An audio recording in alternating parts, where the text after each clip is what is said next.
Hello winners, how are you? আপনারা কেমন আছেন? আজকে আমরা রেইকির 5 প্রিন্সিপাল নিয়ে কথা বলবো।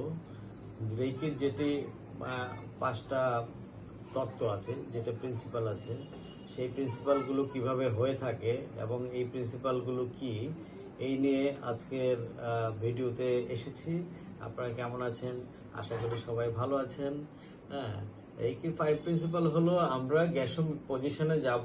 গ্যাসো পজিশনে গিয়ে আমার এখানে মন রাখবো, মন রেখে ঘাড় সোজা, মেরুদণ্ড সোজা, কাঁধ সোজা হয়ে আমার শ্বাস এখানে পড়বে। এই ভঙ্গিতে গিয়ে আমি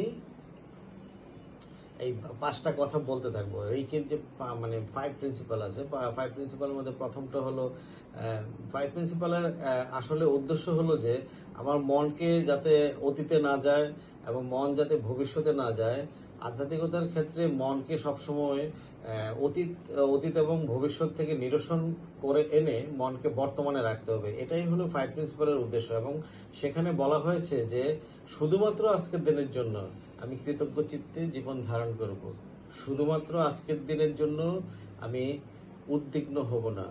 শুধুমাত্র আজকের দিনের জন্য আমি রাগ করব না। শুধুমাত্র আজকের দিনের জন্য আমি সৎভাবে জীবনযাপন করব। শুধুমাত্র আজকের দিনের জন্য আমি সকল জীব এবং সত্তার প্রতি শ্রদ্ধা এবং ভালোবাসা প্রদর্শন করব। অবশ্যই এটা চোখ বন্ধ করে 3 থেকে 10 মিনিট প্রতিদিন দুবেলা মেডিটেশন করতে হবে। এবং তাহলে আপনার আগামী 2-3 মাসের মধ্যেই আপনার ইন্টুইশন পাওয়ার অনেক বেড়ে যাবে এবং আপনি শান্তি, সমৃদ্ধি, জ্যোতি, প্রেম অনুভব করবেন। Thank you so much. ভালো থাকবেন।